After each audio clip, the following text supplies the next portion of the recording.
So we're back with another interview, and I'm proud to be joined by a very good fighter and a really nice guy as well. You know, he helped set this episode up, so I'm really grateful for that. I'm joined by the eternal featherweight champion, Justin Van Heerden. So thank you for joining me. And let me just start off with your last victory against Rod Costa. This was many months ago. Just talk the process of fighting a guy that you've already previously lost to. What is there added pressure, or is it just added motivation going into a fight like that?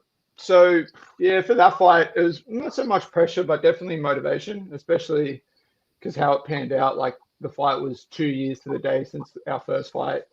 The same place, same venue. You know, everything was kind of like the exact same. So you couldn't really ask for a better sort of situation to go out and fight the same person that you lost to, and then try and get that sort of redemption. And I think if there was any sort of pressure, it was probably just a little bit of pressure I was putting on myself, just because I wanted to showcase that the first fight, you know, the version of me that turned up that night, the performance that, you know, happened that night, that's not the sort of fighter I am, and not my ability, certainly, that I wanted to sort of showcase. So it was more so just, I guess, the, yeah, sort of individual pressure for myself to go out there and perform and showcase that I'm better than, you know, what I did in the first fight. So then, yeah, outside of that, though, it was just sort of like the rest of it was just motivation, because I knew I could go out there and do what I did. And I knew I could go out there and kind of showcase that I'm, you know, a much better fighter than who turned up on the first time we fought. Yeah, exactly. And yeah, what a hell of a performance it was as well. You know, going out there and absolutely starching Rod Costa, who's known for his granite chin as well. That was a statement performance you had there. But I also wanted to ask, you denied that it was signed, but was there the Eternal's been trying to book you a fight or something like that with, I can't remember his name off the top of my head. He beat Rod Costa. Ethan Uh, Thomas. Ethan Thomas, yeah, there we go. Yeah, I couldn't remember his name off the top of my head. What's the deal with that matchup? No, so I think that was something that was like, I guess they were trying to it was trying to like just get a fight sort of going, and that was probably something, um, you know, to try and sort of put the feelers out for. But I guess a lot of people don't really understand across the board, from like grassroots all the way to the UFC. Like there's little things that promoters have to do, and I think people get caught up in like the politics of it too much. But promotions and promoters have to do certain things to sort of gauge the responses that they're going to get. And obviously, at the end of the day, you know, they kind of got to put the feelers out, right? So if you're in a sport that's a spectator sport, and you're relying on fans wanting to like see certain fights and certain things, I guess sometimes it makes sense for a promoter or a promotion to put something out there and kind of put the feelers out and see how people respond to it. And I feel like that's all that was with that fight. Like obviously Ethan's very talented, on a bit of a win streak. You know, he's someone that I was already kind of looking at as potentially being someone that I might have to fight. But then at the same time, you know, you saw him go out there and dominate at the ADCC trials, and he's competing at ADCC this year and stuff like that. So, you know, that dude's obviously balancing sort of two sports, trying to do his thing. He's obviously, you know, very talented athlete. But I think that was more so to kind of sort of just gauge, you know, the perception of what people think should be, you know, what should be next. And if people were like, yeah, this fight is the fight that makes sense, and we'll do that, then do that. I mean, I've never said no to a fight in my life, and I'll turn up and fight, you know, whoever's there. And I think they were trying to, I don't know this like for sure, but looking at it from my perspective, it makes sense that they kind of flung that out there as well to put a bit of pressure on, you know, someone like Abdallah, to try and be like, you know, well, if you don't want to take this opportunity, then we're going to give it to the next person that's in line. So that's sort of, I guess, all that was. So it wasn't like it was like a thing that caught me totally off guard, or something that was like a problem or caused any waves or anything. It's just, you know, you got to do what you got to do. You got to try and find out what's working. And it's business at the end of the day, and you got to try and kind of use the tactics that you can to try and make stuff happen if you can't sort of happen organically. Yeah, and that actually segues onto my next question. I was actually going to ask you about Abdallah. So obviously Abdallah's gone to Hex now, and he's fighting at Hex, and you know he's going for the lightweight belt. So I was actually going to ask you, since you've called him out and you've probably studied Abdallah's game quite a bit, how do you have his fight with Harry Webb going on March 2nd? That's it. Yeah, it's interesting because obviously, you know, Harry's early into his pro career, but obviously if we look at him stylistically and his skills that he has, he's very talented. Be it he's sort of young into his pro career, he's very talented. He's obviously a big lightweight, you know. Very skilled. He's only obviously, I still think he hasn't really gotten to showcase a lot of his skills and a lot of his game. And that's not, that's not a fault of his own. It's just how the fights have sort of panned out for him. But I think this is a good fight for both guys. It's a good fight for Abdallah to kind of go out there a lightweight and have like a formidable challenge. Someone who's, a big guy, strong dude, athletic, explosive, someone who's got, beautiful striking, who gets in and out, lands the shots he needs to land and then sort of does his best work. And then at the same time for Harry, it's going to be a good test. You're fighting a guy that's very experienced, who's fought like some very talented fighters, some very talented strikers. And then, see how he sort of measures up to that step up in competition. Because obviously, my personal feelings about missing out with a fight with Abdallah and that not coming to fruition, that aside, the dude's a talented athlete. He's a very good striker. He's a very good fighter. Obviously, there's parts of his game that are sort of easily identifiable weaknesses. But in terms of, if we break this down to how this fight's going to pan out, which I see it doing, I see it being like a striking. It's going to be, delightful for people to watch, because obviously Abdallah likes to strike. He's big, he's tall, he's long, he's got lots of range, uses everything, uses knees, kicks, punches, likes to clinch, does everything. And obviously Harry's very explosive, very talented, very fast. He's got good striking in his own right, very, very diverse striking too. So I just kind of see it being that, like a 5-round sort of kickboxing fight with 4 rounds gloves, where either guy could have the opportunity to put each other away. But I mean, I think if we look at it in a sort of more in-depth sort of way, I feel like Harry's got more tools to win the fight if he chooses to work in the wrestling and the grappling, even just to kind of throw Abdallah off where he's comfortable. I mean, you look at his fights, like obviously he's on a win streak, he's been killing it. But if you look at some of the fights, he's had a lot of trouble when people are mixing it up and, giving him those problems to solve. Even in the fight with Sam, Sam obviously gave him a bit of trouble in those sort of grappling exchanges. And, he ultimately survived through that, got through the adversity, and then was able to do his best work on the feet.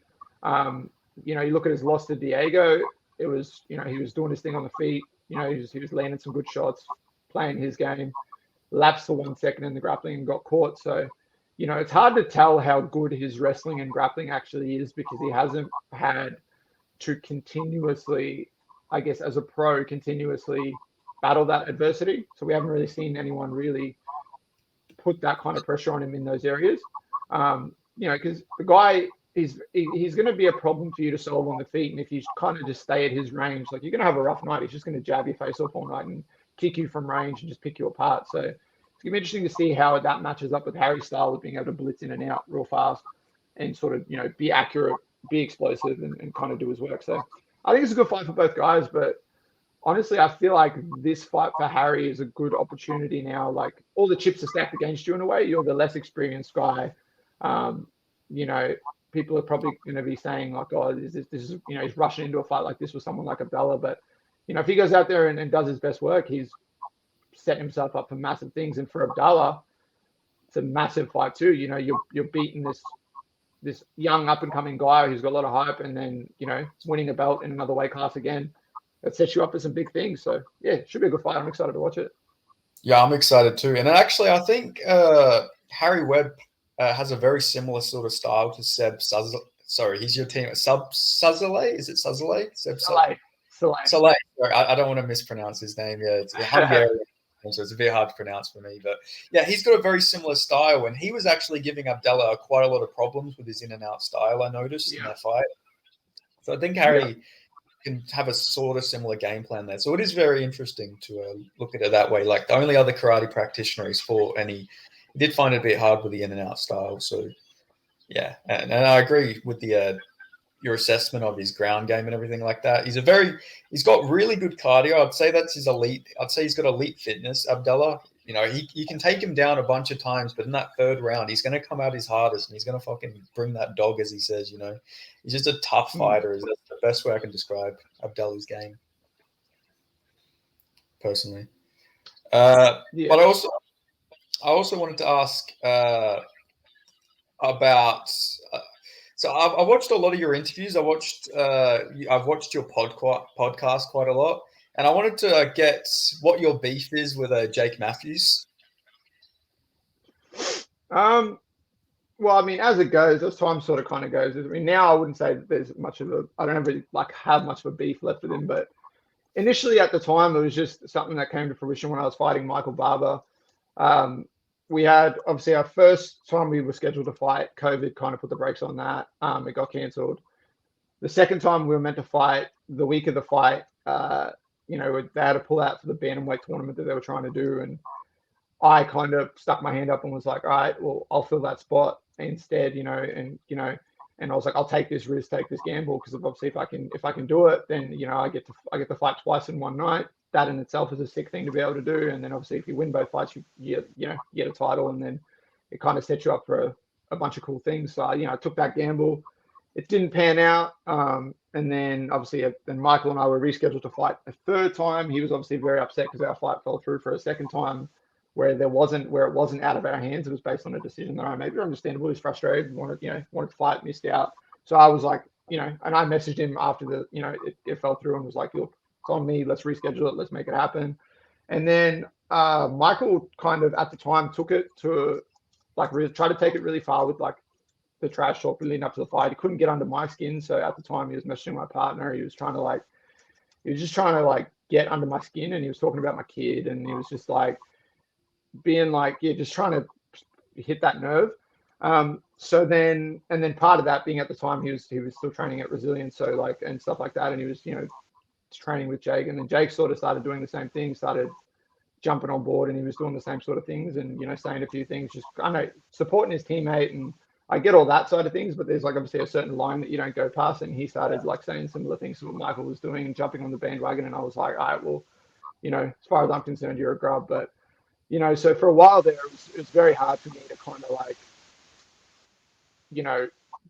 look at him and go, kind of wish him well in his endeavors, because I was like, you're just at the time I was thinking you're just a grub. But obviously since, time passes and things happen, obviously I've seen him a bunch since that, obviously I was there the night that Abdullah and Sem were fighting. I was sitting cage side, and he wasn't too far away from me, and he and I were actually going back and forth chatting between the fight, about what we think was happening and stuff like that. And he's a nice enough kid, and I think he's you grow up and you kind of move forward and you just do better, and I think and that's for everyone. So yeah, I like Jake, man. I think he's doing well in what he's doing, and I want to see him keep doing well. And there's no malice there anymore, but at that time there certainly was. I was like, can't stand this guy, and I was like, how I was just like, I got to go out there now and beat the shit out of your teammate and kind of make him eat his words, and you get to sit cage side and watch. So it was a win-win.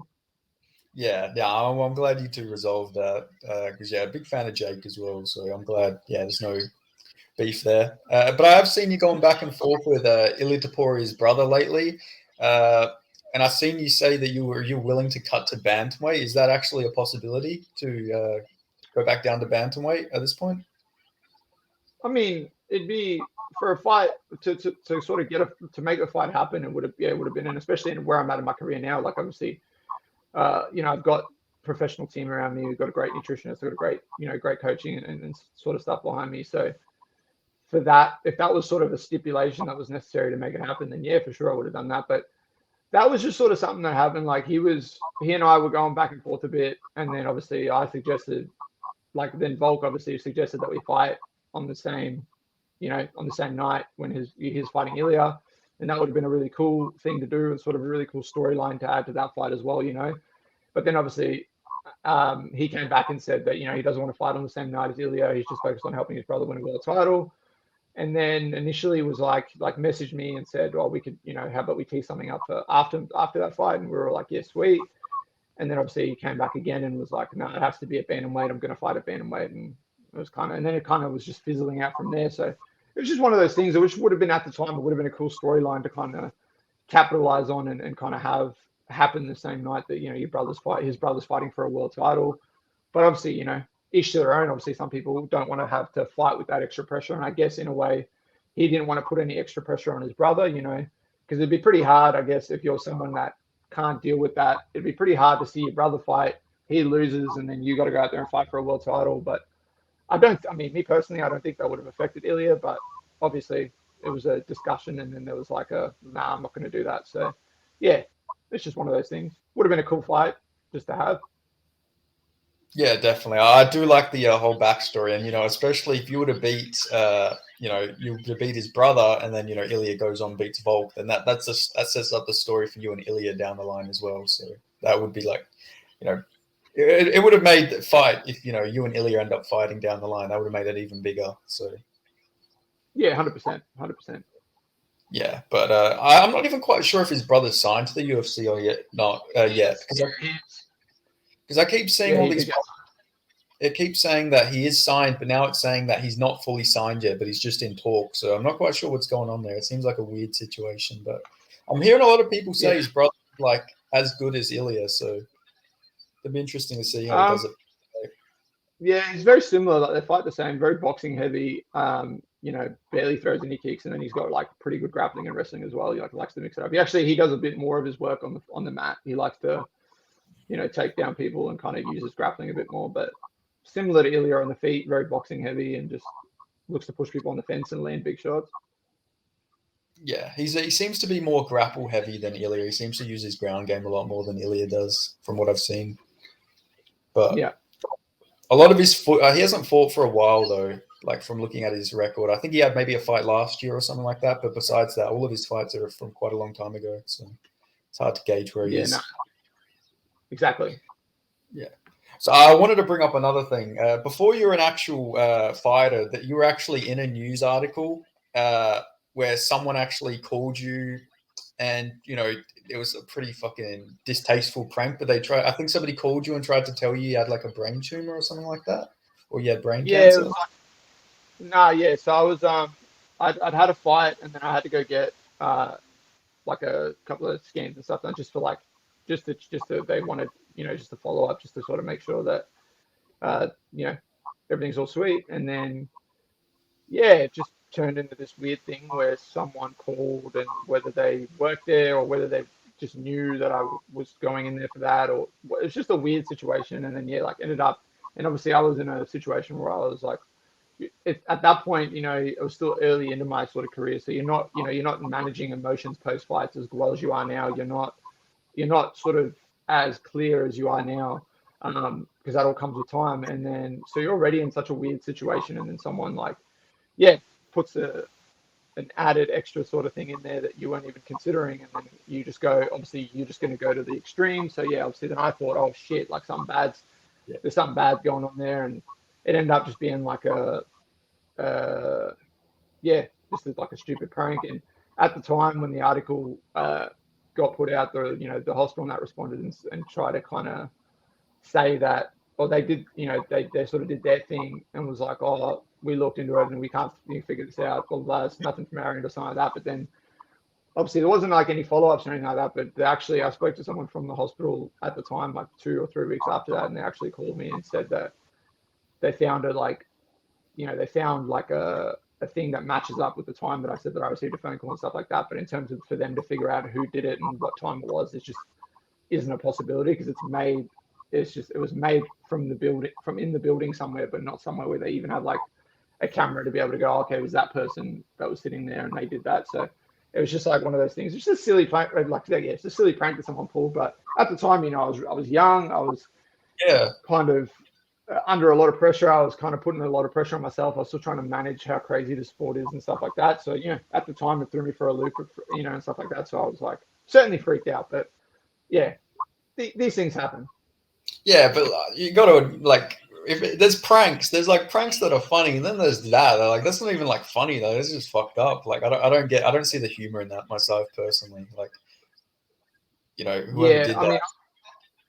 obviously, like, I mean, yeah, something like that's pretty crazy. Like I can't picture myself doing that to someone, but I mean, whoever did that, I hope that they got their little laugh out of it and it gave them that little boost that they probably needed. Maybe they were going through something, they needed a little boost to cheer them up. But yeah, it's a weird situation. One of the weirder things that's ever happened. Yeah, definitely. I was also going to ask. I know you represent South Africa, so I was wondering when did you move from South Africa to Australia? How long have you been in Australia for? Would have been 2008, 2009. So yeah, so I've been here now. It's going on like 18 years or something. Okay, yeah, cool. Yeah, so it's going for a hot minute now. Certainly been in Australia longer than I've been in Yeah, that I've spent in South Africa, and I live in America for a bit as well. But like, yeah, so Australia's just been like I guess feels like more home than anywhere else. Yeah, because I was wondering with your accent, like I can't tell you, like you don't have a real typical South African accent. So I was like trying to wonder like how long you've been here for and all that. Are you Afrikaans? Yeah, yeah, Yeah. So you do you speak Afrikaans like still or? yeah. I speak it fluently. Yeah. I'm a quarter Dutch, so the Dutch language, the Afrikaans language, very very similar. So you call your grandparents Opa, Oma. Yeah. It's very Yeah, similar. Very very similar. yeah, same. Yeah. Have you been back to South Africa since you moved? Yeah, I think the last time I went back was I want to say 2009, 2010, around then. So it's been a minute. I probably unless unless it's for something like a fight or something like that, I can't really see myself going back there. Like most of my family lives overseas and stuff anyway, so I don't really see myself going back there much. Like don't get me wrong, South Africa is like a beautiful place to go visit, and if you want to go there as like a tourist, then check it out and see all the sites that it has to offer and experience the culture and stuff like that. That's cool, but in terms of like living there and being there, and it's just not the same as what it was when I was growing up there, and it's just not the same place. So I can't really see myself going back there for any other reason except if it was for like a fight or something like that. Do you have any like pretty like crazy stories from when you were living there? Because obviously, crime and everything there is pretty crazy at times. Yeah, obviously it can be like quite a dangerous place. Like obviously like living there, we've had our house obviously had our house broken into and like all sort of stuff like that, like crazy stuff like that. But probably the craziest thing that probably sums up why we moved and kind of how much it just deteriorated was the day we were leaving to the airport to come to Australia. We were on the highway driving to the airport, and a car like pulled up next to us, and then like three, four guys in the car next to us, like all flash guns, and were like signaling us to pull over because they wanted to take the car. And you know, I just remember thinking like as soon as we got to the airport and I went through like airport security, went through customs, and got into the terminal and was waiting at the gate. I just remember sitting there and I was just like, I can't wait to get out of this place. Like it was Yeah, just that kind of was just like that's it. And obviously went back in 2009, 2010, and that was cool.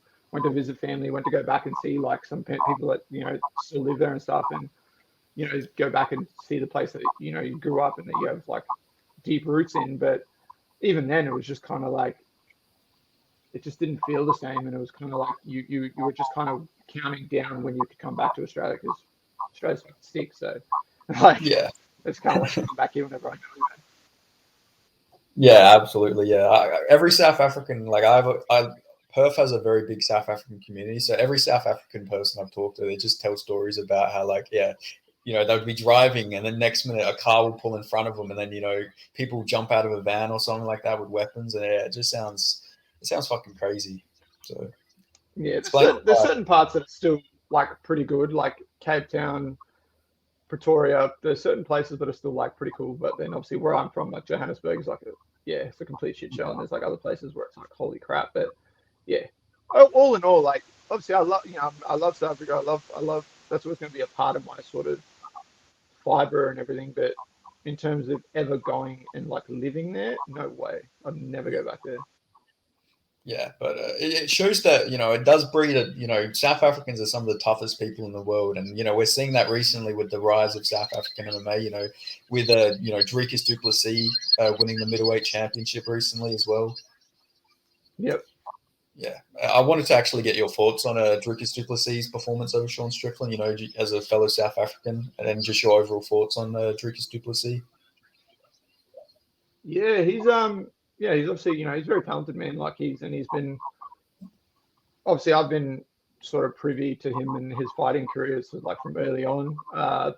Being that he's fighting out of South Africa and he fought on EFC and KSW and stuff like that. But yeah, he's obviously very talented, and I'm like, am I surprised that he's a world champion and won a UFC belt? Nah. Am I surprised that of how it panned out and he ended up fighting Strickland for that belt? Yeah, 100%. Like who saw that coming? Like in my mind, I was like, holy crap! Like this is going to be crazy. You're going to have like Izzy and Dricus fighting for the belt, and stylistically, sort of looking at that fight, I was just thinking like, he's got skills and abilities where he could win the fight, but I was like, I just remember thinking like that's going to be crazy to see how that pans out. Like, how's he going to deal with the weapons that Izzy has? How's Izzy going to deal with the fact if Dricus goes very wrestling heavy, because he's a big dude. He's a very big dude from middleweight. But then watching the fight with Strickland and kind of how that panned out, it kind of panned out how I thought it was going to be. The fact that they just kind of got in there and slugged it out, and it was just the kind of fight that it was. But yeah, couple of like the dude's got a lot of heart, man. You have to kill that guy in there to you sort of stop him. If you got an armbar or something, you're gonna have to break it. If you got to knock him out to beat him. Like, he's not gonna stop coming. He's gonna keep pushing. He's gonna keep trying to win, and he's gonna be in there for as long as he needs to be in there. So, that's something that he's always got in his back pocket. I think his style, the way he fights is very, like a lot of people have said it. It's very ugly. It's very conventional. It's very unorthodox, and that works. And he's been fighting like that. Like, you go watch his fights from like early on, and you watch it now. Obviously, he's gotten better and his skills have improved, but his style of fighting has never changed, and it's worked for him all the way through. He was a two-weight champion, before he was in the UFC. So, can he do that in the UFC? Probably. If you look at light heavyweights, majority of the dudes that fight in light heavyweight in the UFC are all strikers, outside of like Ankalaev and maybe Jan Blachowicz can wrestle a little bit, but everyone else, they're going to be like real striking heavy. So if he decides to defend his belt a few times and move up, I see that being a good option for him as well. But yeah, he's obviously very talented and was pretty happy to see South Africa get like a UFC champion and stuff like that, obviously. But yeah, I'm interested to see sort of what pans out for him moving forward, and if a fight with him and Izzy ever comes to fruition, or if he ever moves up and fights someone like Pereira, or however that's going to work. Yeah, I was going to, just to go back to his fight style, the way I describe his fight style is just chatting his way to victory. Like, literally no technique. It's just like fucking heart and fucking chattiness. Like, he literally just runs forward, pressures forward, and chats his way to victory.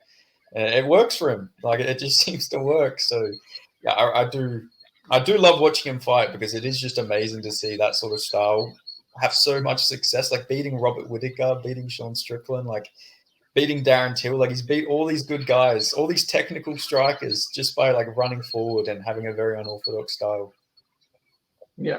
It's kind of like, it's just overwhelming, I guess. But I think even then, it's because, like, obviously it's not like a pretty style of striking. He's not like using a bunch of feints and setting things up and doing, it's like he's just trying to put hands on you. And eventually, if he does land something, like, he's a very big dude, he's very powerful. Like, he's got to be, I think, from what I've from talking to people and sort of the connections that are around him, like, that dude's walking into the cage. If he's weighing in for middleweight at like 84 and a half kilos, I think he's walking in there at like 99, 100 kilos when he's fighting. So, he's a very big dude. He's a big guy, big, strong, powerful guy. And if he does start putting hands on you, like, it's going to be a problem.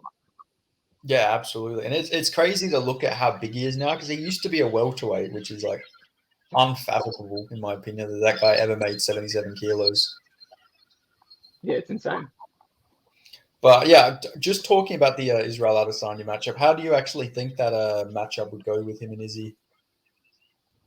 I think if that fight happens, like, if it happened when it was sort of looking like it was going to happen, it was always just going to be, if Dricus could get his hands on him and take him down, that's going to be his biggest path to victory. Kind of just emulate what Blachowicz was able to do.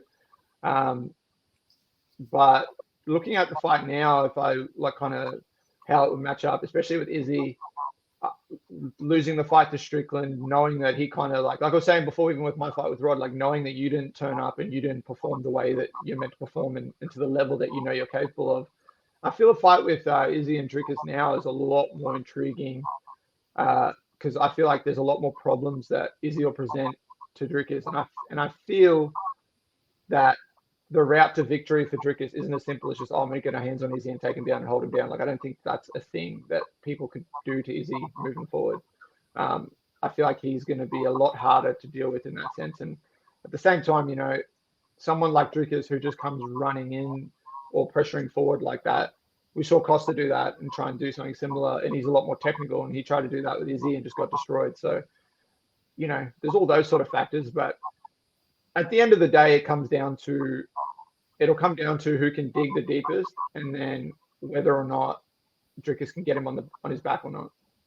Yeah, that's the way I look at it. I think he's going to have to go in with a heavy wrestling approach. But with it being UFC, you never know. Maybe Drickers somehow goes and pulls a Sean Strickland type performance, just knowing how middleweight is sometimes. But yeah, you'd have to favor Israel Adesanya on the feet in that fight. And, obviously you'd know quite a lot about Israel because, he trains at freestyle. And I actually seen that, Jack Della Maddalena was actually training with you guys. Yeah, he was there for a bit. Yeah, he popped in for a week or so. Yeah, did you get some nice rounds with him? I've seen you two in some of the footage, you two getting some rounds together.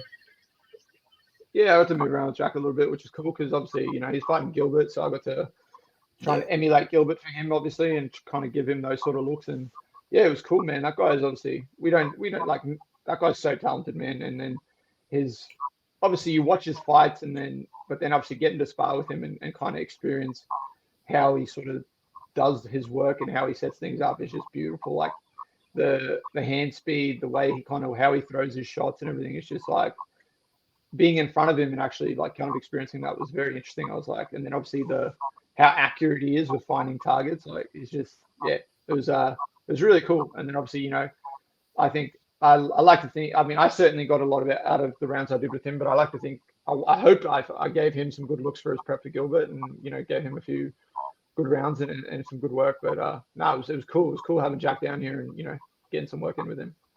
Yeah, absolutely. Yeah, it is just crazy because a lot of people have soured on Jack a little bit because of his like performances, his last two fights, which I don't see why people are. He clearly won those two fights, but you know how fickle Yeah, fans can be sometimes. Like people are saying like, oh, it's going to be easy for Gilbert and all this stuff, but I think Jack's going to win that fight. I think he's going to show a really great performance, and I think people are going to really be surprised. That's just my personal opinion. yeah, 100%. I think a lot of people obviously Gilbert's very tough and very game, and he's shown that a bunch in his fights. Um, but even then, Gilbert's best path to victory is like a takedown leading into catching some sort of submission. But then look at the people that Jack's grappling. He's got guys like Jack Becker, Rod Costa, like world class jiu-jitsu guys that he's training with. Someone like Craig Jones is coming over there doing work with him. Like I feel like it's gonna be very hard. And even I got to grapple him while he was here. I think it's gonna be very hard for Gilbert um, to kind of find that as a path to victory. But I could really just see it being a banger on the feet. Like I could see them just slugging it out on the feet, and obviously that's going to favor Jack tremendously. But obviously, Gilbert's very tough, very experienced. He's very talented and very dangerous. So I think it's just going to be fight of the night for that card. I feel like it's going to be an absolute banger. Yeah, and that card is just absolutely stacked. You got Dustin Poirier versus Benoit Saint Denis, Sugar Sean versus Cheeto, Kevin Holland versus MVP. Like that's just that card like blows UFC 300 out the water in my opinion. Yeah, 100%. I agree. Yeah. So no, you're normally a very active fighter. So are you getting like itchy hands, like wanting to get in there soon, or you just waiting to see if like an opportunity comes for the UFC? Yeah, obviously this has been my longest layoff of my career. Like I haven't fought since June last year, so it's been. At first, it was kind of like the first bit there. I was kind of like, all right, it was kind of good just to kind of relax and chill out for a bit. But then, so yeah, you get to that point where you start getting eager to fight, and then even like similar to kind of I guess what kind of Volk touched on with the like after the Islam fight, like you get to a point where you start getting like a bit, your emotions start getting to that point because that's the thing that you do. That's like your thing that you do. So when you're not doing that thing, it can be very difficult if you're not directing your energy into other things and kind of keeping yourself sort of going. So it just became recently. It's just like since my last fight to now, it's just been my focus has just been on going to the gym every day, training, improving, and then just being a body for people that do have fights coming in and just putting in as much as I can to help them get ready for all their fights. And so that's been kind of cool to be able to do that.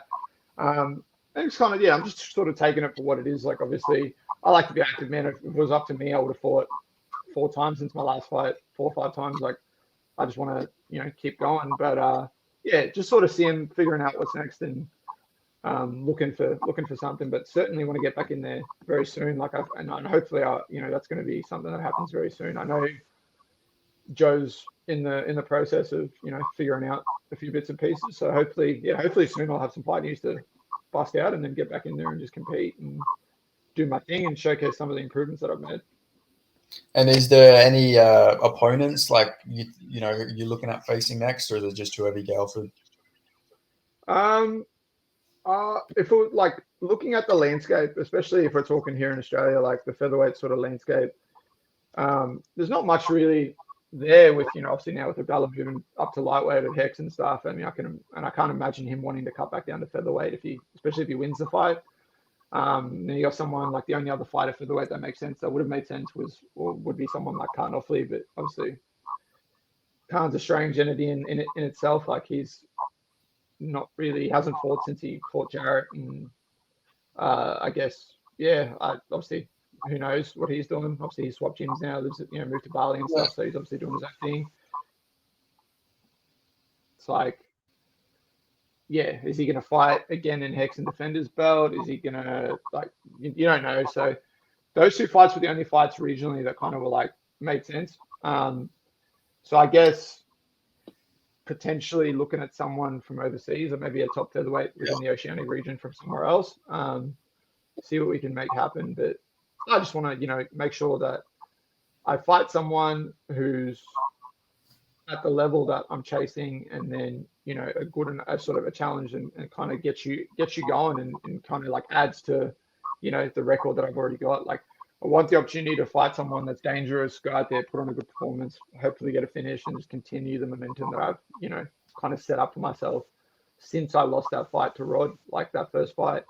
And I feel like I'll be able to do that. So it's just about finding something that makes sense, finding a dangerous challenge, and then just going from there. Yeah, I was gonna mention about Khan Offley because he was booked to fight in Turkey in like December, and then that just didn't come to fruition. So I'm not quite sure what he's actually up to at the moment, or if he's going to come back to Hex. Yeah. He did an interview about it, and it sounded like the promoter for that show was real dodgy and was trying to do like some dodgy stuff. So yeah, obviously I think the fight for Turkey didn't pan out, and obviously now he swapped gyms. But I did see. I saw him talking about that, and he said, it was just a weird stuff with the promoter and the promotion and stuff like that. So that happens, man. It's the fight game. People can be like promoters, and like especially overseas and stuff, can be like super dodgy and super weird. So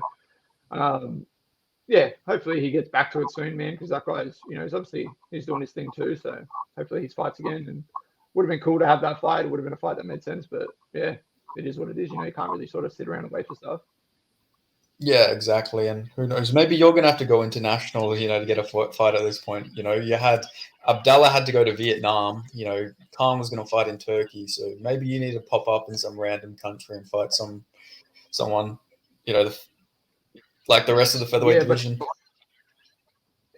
if I'm going to do something, if I'm going to go overseas to fight, I'm not just going to go fight some random clown overseas that has exactly. In there. I gotta chase the same.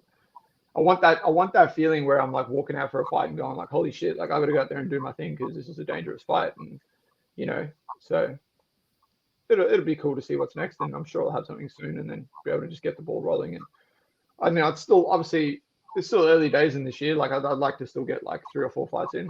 I mean, that'd be sick. So that's what I want to. That's sort of what I plan to do. So we'll see what happens.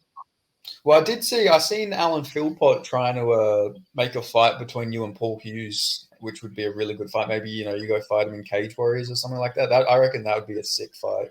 Both UFC level guys, you and Paul Hughes. Yeah, he's on a win streak as well, killing it. He's obviously a dangerous dude. So something like that makes sense, right? Something like that makes sense to me to fight someone like that, So yeah, something like that could be cool. And he and I actually like spoke to each other and were like, it'd be sick to sort of get a fight like that. And whether it happens on the regional scene or whether it happens in a promotion like the UFC, it'd be cool. He's very dangerous. So it'd be a cool fight. Yeah, he's definitely. But has there been any contact about like a Dana White Contender Series opportunity or anything, or any contact with the UFC?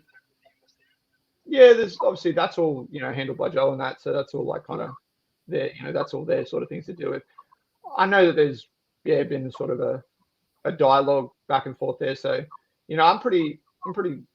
my job's pretty easy though. I just show up to the gym. We've got a big board in the gym, big whiteboard that everyone's names on it, their records, and then next to it, names of their opponents and their upcoming fights and stuff like that. So, I just go with the flow. Most of the times I just rock up, and then Joe will be like, we got a fight. I'll just have a look at the board, see a name and a date, and that's just it. Like I couldn't care less who it is or where or what weight.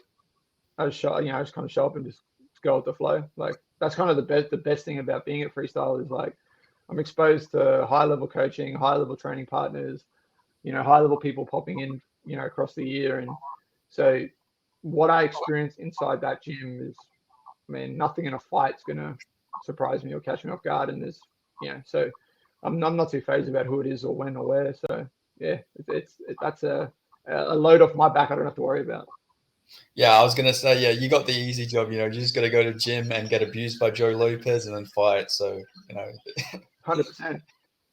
Do you have any funny Joe Lopez stories? Because I talked to Colby Thickness, and he was talking about how Joe Lopez can be in the gym. So I was wondering if you got any stories of your own.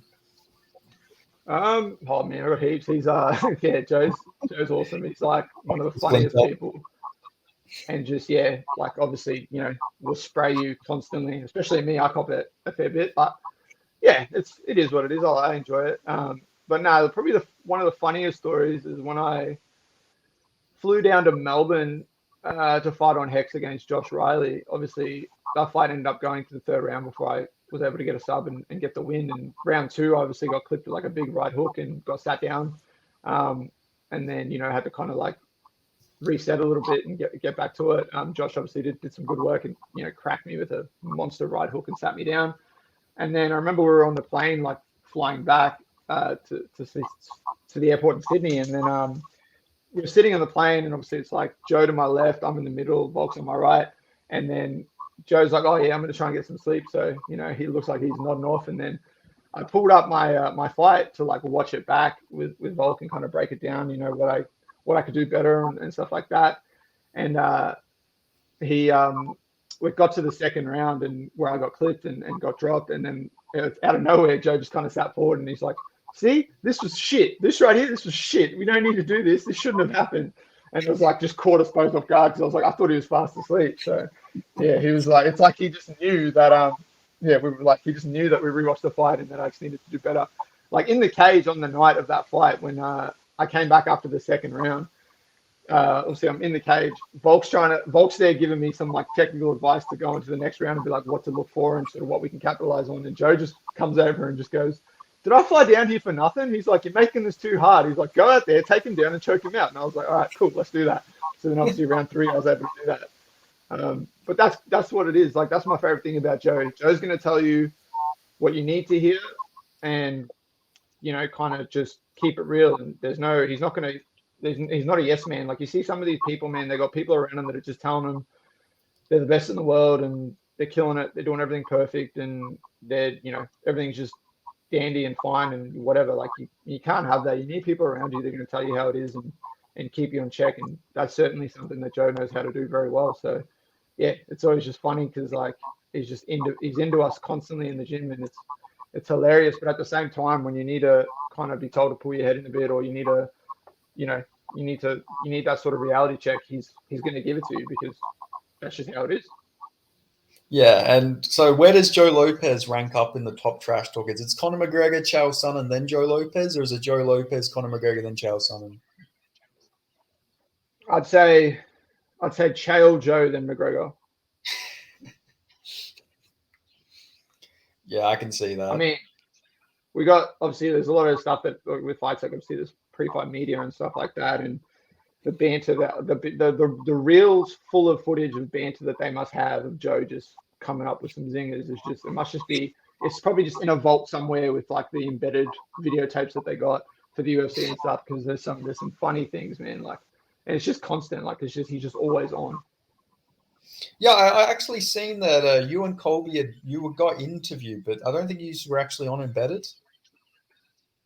Oh, that happens heaps, man. Like almost every time they come film something for Embedded or Countdown, it's just like, yeah, give your mic, ask you like the generic questions like, well, how do you think the fight's going to go? Like expecting like they're going to get some mythical different answer out of you. Like, what do you think I'm going to say? Oh, I don't think it's going to go well. Or like it's just generic sort of stuff. So you end up just doing that. But how much of that can you actually use? So yeah, it's just that happens. It's one of those things where you just constantly do it, and you're like, hey man, like my answer's not different from the last fight. I feel like he's going to go out there and do really well, and I want to see him win. There you go.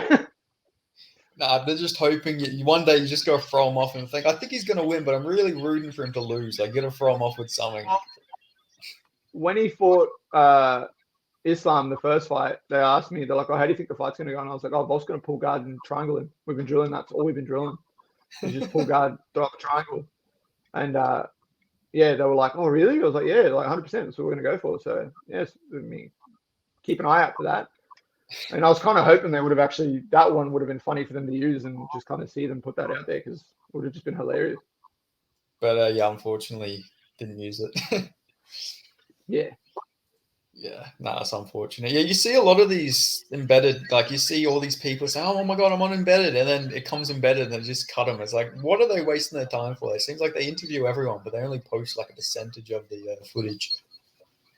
Yeah, because obviously how it all works, obviously they got people that film the content, and they just get a guideline of what they need to get and the shots and the content and stuff that they need to get, and then obviously there's someone that's going to break that down and edit it, and then there's someone that's going to produce what they think needs to go into it. It's just, I mean, I have a background in media and sort of journalism and communications and stuff like that, so like how the amount of things that you actually, even just like something as simple as like a weather report, the amount of stuff you film for like a simple weather report, and then what's actually used is just like, you film like 4 hours worth of stuff and they use like 2 minutes, and it's like, what 2 minutes they use, you don't even have like any comprehension of that. It's just, yeah, it's a weird thing, just a weird thing. But you'd rather get a bunch of stuff and not use it than, you know, not enough footage. Yeah, that's true. Yeah. I used to do media in high school as well, and it was mostly filming a bunch of footage, and then the majority is just cutting that fucking footage out. So yeah, that was literally, yeah. My media teacher would always get on us about, yeah, you can't use too much footage. So yeah. I also wanted to ask about your nickname. What is the story behind the Lockjaw nickname? It came about in one of Volk's camps. Might have been for the Ortega fight, or yeah, I want to say it was for either the Ortega fight or the third Max fight, probably the Ortega fight. Yeah, I came into the gym the one day and the boys all kind of like had like a thing, and they just said, yeah, they decided that they think I should change my fight name, because yeah, obviously It's the Springbok. I have a wrestling. Oh yeah, from like the Springbok, which I didn't even really pick for myself anyway. One of the announcers of my fight just said that for one of my fights, and it kind of just stuck. So I just kind of went with it. But yeah, I think obviously I'm known for having my wrestling, but like having a good wrestling background and stuff like that. And yeah, so I think in the camp, I think, yeah, it was like a running theme when we were wrestling or we do any wall work or anything like that. I'd get a hold of people and just, you know, not sort of budge when I'd get a grip on someone or a body lock on someone, and you know, stuff like that. And then the boys, like Trent Girdham was actually the one that kind of was like, "No, we got to change your name." And then he was like, "Oh, something like Lockjaw, because you just don't let go. Like when you get a hold of something, like you just don't let off." So, and then, you know, the boys kind of just, I guess, collectively signed off on it, and that was it. So I was like, all right, fair enough. I got to kind of do it. And now it's just kind of stuck from there. Yeah, that actually reminds me of your fight against Alan Philpott. I think you held on to the submission a bit long, but it seems like it's a common theme with Alan Philpott fights, because I don't know, it seems like he really gets under people's skin where they just don't want to let go. I've seen it in almost all of his losses. Yeah, Alan's best, probably his worst thing, but that he's really good at, is, yeah, saying a lot of stuff in the lead up to fights that make people just despise him. And then, yeah, you want to just put that extra bit of sting on stuff. But I don't know. He's like, the weirdest part is, it's just, he doesn't, I don't know why he feels like he needs to do that. Alan's a really, like, he's outside of, if you actually like just hang out with him, he's a nice enough guy. Like, he's not the same as when he's in the lead up to these fights and interviews and stuff. Like, but then you put a camera on his face and things certainly change, and he doesn't help himself. So yeah, that was one of those fights where, much similar to the Barber fight, where it's like, I want to put that little extra bit of sort of sting on it and kind of, yeah, embarrass him. Yeah, I guess it must be just an Irish thing, you know. If you grow up around Irish people, when they're like beefing with you, they just fucking really fucking, like, if you're about to scrap an Irishman, they're fucking talking a big game, that's for sure. Exactly right. Yeah, but it prepares you, you know, when you get to the UFC, you're probably going to have to deal with quite a bit of Irish competition, you know, so, and you're just going to have to deal with trash talkers in general. So. The daily roasting that I get from Joe and the boys at the gym and everyone at the gym, right? No one's trash talk's going to get under my skin. And if you try and take it to a point, like I said, where you make it a personal thing and you try and talk about things that have nothing to do with, like, people can say whatever they want about me, but if you take it to that point where you start talking about, you know, families and my kid and stuff like that, you're just doing yourself a disservice. Like, it's not gonna go your way. Like, that's gonna give the opposite outcome. I think that's kind of another benefit, sort of a bonus that we have. Like, we give each other so much shit in the gym, and Joe just continuously roasts all of us that much. Like, but nothing that anyone says is gonna get under my skin. And plus, man, I grew up, like, I've been gaming since I was like a kid, man. And I've been playing some, like, games for a very long time now, and I've heard some shit said to me online on some games, man. So I don't think anyone's gonna get under my skin and say anything to me that's gonna, like, make me sort of go, oh, what, and kind of throw me off. Like, I don't see that happening. Yeah, absolutely. Yeah, I actually asked Colby the same question about, Hekamoglu talking all this shit, and he brought up Joe Lopez, but speaking of Hekamoglu, were you the one who found out that he had been KO'd and he hid it from his record?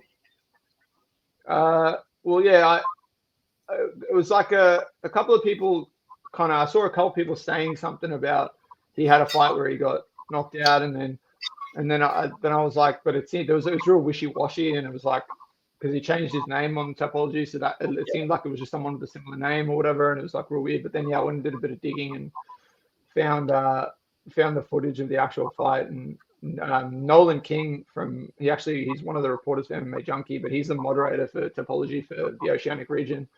So I just ended up flicking him a message, and I was like, hey man, I found that fight, and I found this record that's his record. Like, maybe have a look. And then Nolan was like, yeah, that's messed up. Like, we don't want to see people doing that shit. So he went and, like, fixed it and flagged Hekamoglu's thing and let people know that he's lying about his record and trying to hide stuff off his record. And yeah, and especially, and that's something that happened because he was talking so much shit about Colby, and it wouldn't have happened. I didn't have a reason to go looking for anything outside of the fact that you were coming at my mate Colby and trying to, make light of a pretty shitty situation that he was going through and having to miss out on a fight and stuff like that. So I was like, all right, well, it's fair game now. Yeah, and I reported him to Sherdog actually on Twitter. So I got the Sherdog guys on him. I think you said Tapology. You got Nolan King with Tapology, right? Yeah, so you got Tapology. I actually tagged all these Sherdog guys to change his record as well. So yeah, teamwork, I guess, is a dream work. Because yeah, I don't like to see that shit. Nah, bro. If you lost, you lost. Like, it is what it is. People, like, there's going to be a time where you get in there and you can be, yes, this just happens. Like, just embrace it, move on, get better, and then fight again. There's always another fight. But that says a lot about the type of person that he is. And then that kind of showed in the fight with Manu. He just quit, didn't go his way, and he started quitting. Yeah, it's I didn't understand the hype because I'd never heard of, like, I'd normally hear about every prospect on the come up and stuff like that, but I'd never heard of Hekamoglu before he was booked against Colby. And I've seen, obviously Turkish fans can get very passionate about their fighters, but I see all these comments. Nobody in the Australian scene will beat Hekamoglu. He's a mountain guy. He's got this mountain mentality and all this stuff. Like, he's not Dagestani. He's from Turkey. There's not really that many mountains in Turkey. He's from, like, fucking Istanbul. Yeah, and he went and trained at a gym.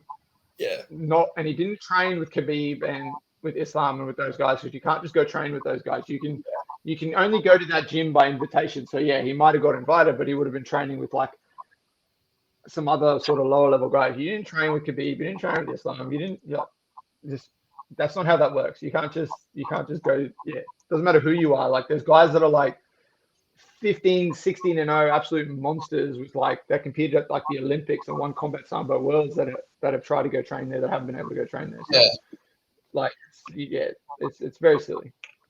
Yeah, they're definitely not going to be, we need to get this one-armed Turkish guy in the gym, this 2-0, 2-1 prospect in there, it's very unlikely. Yeah, no, that was one of the funnier things that ever happened in Australian MMA.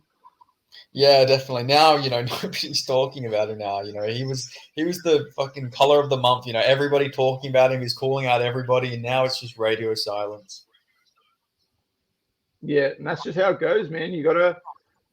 It's all well and good to kind of put yourself out there and say all these things, and but you gotta actually still do what you say you're gonna do. Like, that's just how it goes. And this sport is so fickle. It's not like other sports, man. It's not like you go out there, you're an NBA player, you have a shit game on Tuesday night, you play again on Friday and pop off and everyone forgets about it. That's not how it works. Like for months, there's months between, sometimes months between fights. So, and then, you're just, you just become irrelevant, especially if you set yourself up that much and you don't follow through. It's rough, man.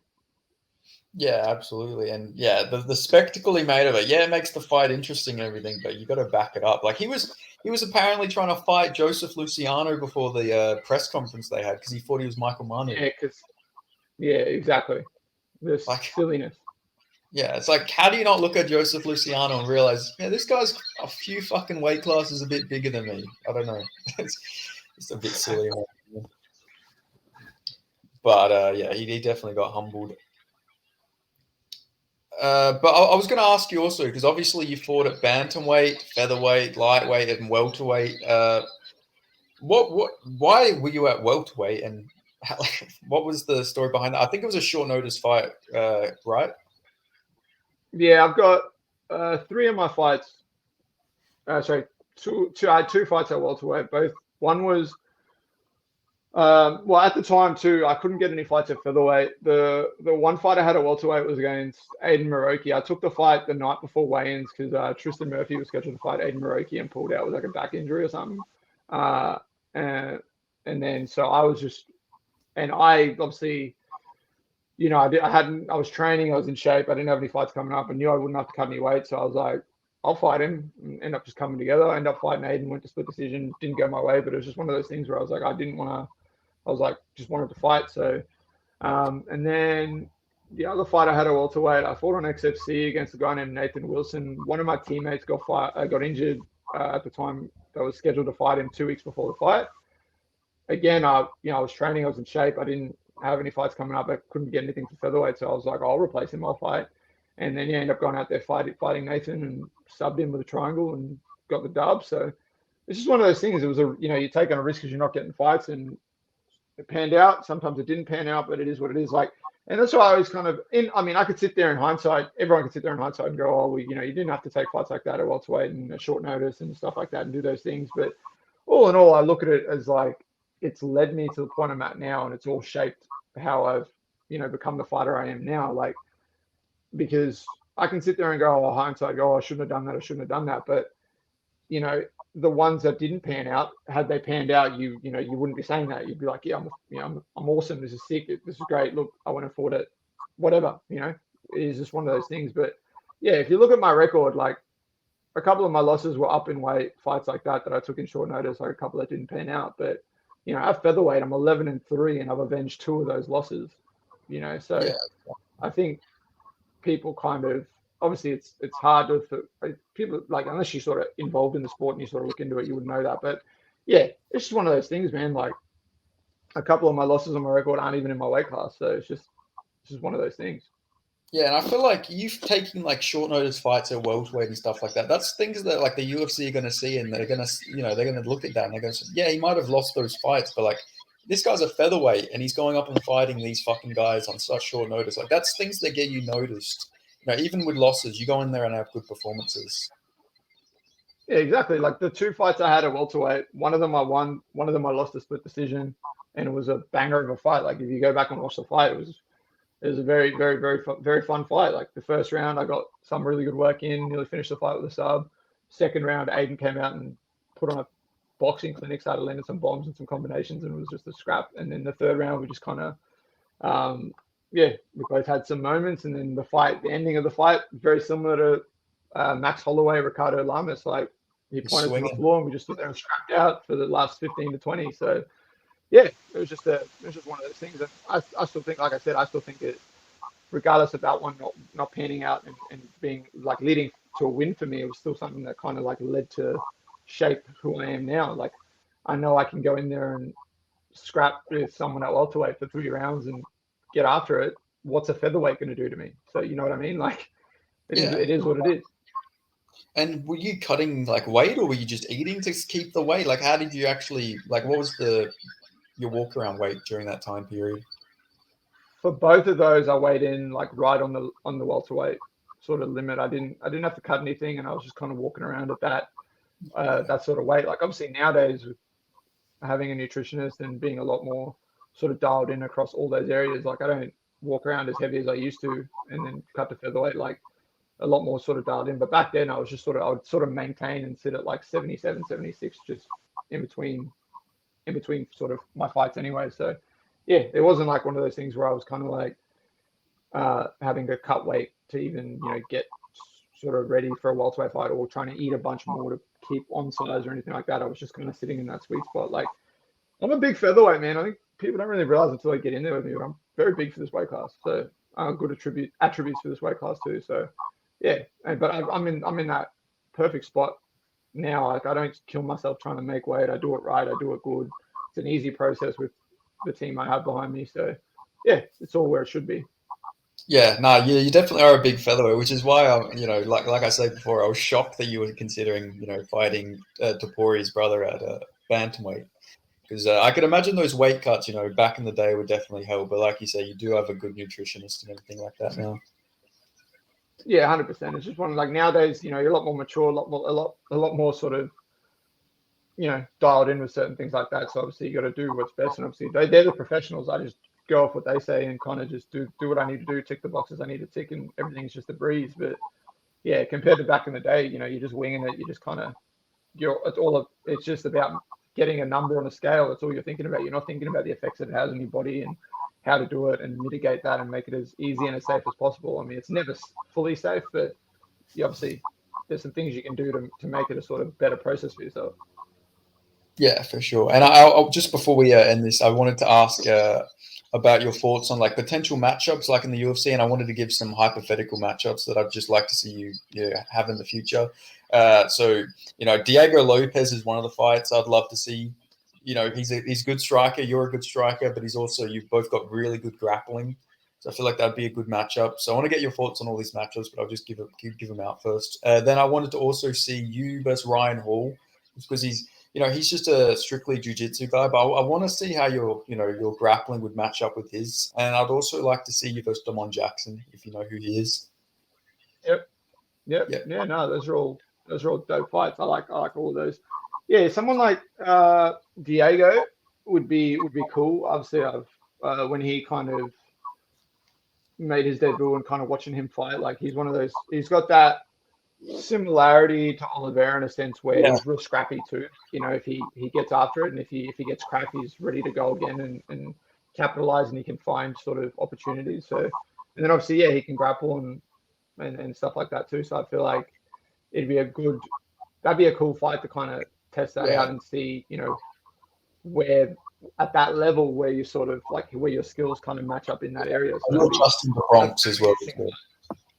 Yeah, exactly. I feel like a lot of people, even at that UFC, like in that sort of top level, like I feel like certainly my wrestling, I feel like I give a lot of people trouble in that area within itself. But then obviously, I'm showing each fight as I've been going, especially with this win streak I'm on. I'm showing the diverse range of skills that I do have. I think a lot of people just haven't really got to see the other stuff, that I have in my arsenal and the other abilities that I've sort of, developed since being a freestyle, especially I think since coming to freestyle, I've become a lot more well-rounded as a fighter. But obviously I'm always going to have like my wrestling base in my back pocket. And that's something that I have is like a thing I can rely on when I need to. So for the fight with like someone like Diego, that'd be the, I guess the mitigating factor of how the fight pans out would be the ability to control how the wrestling exchanges happen and when the grappling can happen and how it happens. Same with Ryan Hall, right? Ryan Hall's going to drop down, look for your legs, and the grappling exchanges are going to be very similar to a lot of my grappling exchanges when I do compete in jiu-jitsu. It's usually I'm looking for a takedown. I either get the takedown and then start doing my work, looking to pass, looking to get a position and look for a finish, or it's a passing battle between someone wanting to grab a leg lock and you're trying to keep out of that leg entanglement and just kind of go from there. So, Ryan Hall's obviously very similar with that sort of thing. But if you look at his fight with Topuria, that's kind of like, that's how you beat Ryan Hall, right? You just kind of wait, pick your opportunity and land a big shot, and then you just go from there. Obviously, if you willingly get into a leg lock exchange with that guy, you're going to have a shit time. Doesn't matter how good your grappling is. So yeah, that's an interesting fight too. I feel like it's dangerous enough that it's exciting because you're gonna have to be ready. Because if you grab, even with me, like I like to wrestle and stuff too. If I grab a hold of him, if I grab like a body lock or a single leg or a double leg, the dude's gonna roll and grab a leg. He's just gonna drop down. He's gonna give up position and sacrifice position. So honestly, you're gonna have to be on constantly. Um, and then the Jackson fight, that one's cool because that dude cracks and he's like, very skillful as well. So, and I feel like he's a pretty decent sized featherweight himself. So yeah, it'd be another interesting sort of fight. I feel like all of those fights are dangerous enough and exciting enough that you can go out there and showcase your skill set, but also have that, sense of danger where you're like, I've got to be on because if I lapse in one of these areas, like I'm gonna be in trouble. So yeah, I like all those type of fights. Like those fights all kind of excite me. Yeah, exactly. I feel like unranked fights, those would be cool. And then obviously the ranked fights. Like I think you match up really well with Bryce Mitchell right now. I think if you can stuff the takedowns, I think you're the better striker than Bryce Mitchell. But that'd just be an interesting stylistic matchup. I would love to fight that guy. That's like a fight I'd really love to have. It'd be so cool to fight that dude because he's just such a character, and I feel like it'd be the lead up to a fight like that would just be hilarious. And then, yeah, obviously he's very talented, he's dangerous. Like look what he did to someone like Edson Barbosa and stuff like that. So yeah, that'd be a sick fight to have. But yeah, I feel like I match up very well with him. I feel like obviously he's a very, very high level grappler. He's very talented. I feel like I'm a better striker. I'm definitely a better wrestler than him. It'll just be a case of how the sort of grappling exchanges match up and who can control the outcome of certain positions because obviously he's another guy. Like if you end up in a sort of grappling exchange with him and you lapse and you give him the opportunity, next thing you know you get caught, you're in a twister and you're screaming in pain, going, "Well, fuck, what happened?" So yeah. Another fight that just kind of it's exciting. It's got that danger to it that's going to keep you sort of locked in and just a cool fight. But that division's full of cool fights, like especially now, like the way it is. There's just so many cool fights in that division that I sit there and I go, man, that'd be a sick fight to have. Yeah, and with your good, jiu-jitsu and good grappling, like even you could probably throw up some sub attempts on Movsar Evloev because he seems to get caught in subs almost every fight. Like that's an interesting fight as well. He's obviously a very, very talented fighter. He's obviously undefeated. He's on a very good win streak in the UFC, and he's kind of done his best work. But that guy would not take me down. There's no way that guy takes me down. I don't see that guy taking me down. I feel like I ragdoll him in the wrestling. He's obviously very good. He's very talented. He's undefeated. Like it's not like I'm not trying to say that I'm better than the guy. Like, but in the wrestling, I feel like I'm better than a lot of people. And if we're going straight up, like wrestling, and my wrestling game's coming from a Greco-Roman background, and then I've developed my wrestling to suit MMA. Like, I'm sure if he and I had a wrestling match, it'd be a sort of different sort of thing. But for MMA wrestling, I feel like my wrestling's very, very good, and I feel like it matches up really well with a lot of people. Yeah, look who I have to wrestle every day of my life. I have to wrestle like absolute monsters, man. It's hard enough for me trying to keep Colby down on the ground and take him down, and he's a bantamweight, and he gives me so many problems and hassles, and like I have to. But holding that dude down is so difficult in itself, and then trying to wrestle Volk's like not a fun experience. So it's like, yeah, these other guys, the wrestling kind of, I'm like, well, and I feel like that shows in my fights, right? Like, absolutely. How that kind of pans out. Look at and that's only normal, right? Look at the level of people that you're exposed to training with, the level of coaching that I'm getting. It makes sense that I'm going to get in there with people and be able to show that there's, the levels are a bit different. Yeah, no, for sure. Like, yeah, and I think featherweight, it's lacking a lot of grapplers. Obviously, there is Movsar, but then who else? Who's next? Bryce Mitchell. Like, there's not really many grapplers. So I think you having such a big wrestling game will really benefit you in that featherweight division where a lot of guys are not one-dimensional. I don't want to say one-dimensional, but a lot of these guys are just primarily strikers while you're more of a well-rounded guy. Yeah, and I feel like I said, since coming to freestyle, my game's improved as a whole. Like even I already had a good wrestling base when I got here, but even my wrestling and everything's gone through the roof because of, like I said, we do the work we do, and we work so hard, and obviously the knowledge that Joe and Alex have and that I'm constantly being exposed to. Like I'm super blessed to be where I'm at, man. I'm in a really good room with really good people, so it's only natural that my abilities are going to continue to skyrocket and make those improvements fight to fight. And then that too, I want to improve fight to fight. I'm actually like chasing that. So, and I feel like that's, a testament to our team across the board. Like you see all of the people from freestyle do that. There's always constant improvements, fight to fight to fight, and people are just going to keep getting better. And I feel like that's just because of the environment that we have. Yeah, absolutely. Absolute killers coming up. And yeah, just before we end, do you want to shout out any sponsors, shout out anyone, anything like that? I'll shout out the boys. They've got their fights coming up on Hex. There's like so much happening. The team, they're killing it. There's so much happening. Obviously, Amina just fought. Colby's got a fight coming up. My friend Mitch Harmo, he's making his pro debut. He's an absolute monster. He's like went undefeated as an amateur, just completely destroyed people and finished all his fights. So he's someone to look out for. Eddie's Barbershop here in Wollongong. It's the best place to go get a haircut when you're down in Wollongong. And then, yeah, just obviously my team, my coaches like Joe and Alex. And then, yeah, everyone that kind of like locks in and supports me. And even the people that don't, it's all part of it. It all puts eyes on the sport and it's all sick. So, yeah, I love it. Yeah, well, awesome. Well, thank you for joining me for this. It was good to talk to you, and I'm sure I'll talk to you again, and hopefully you'll have a fight booked very soon. Yeah, 100%. Thank you. I look forward to it. Yeah, appreciate it. Cheers.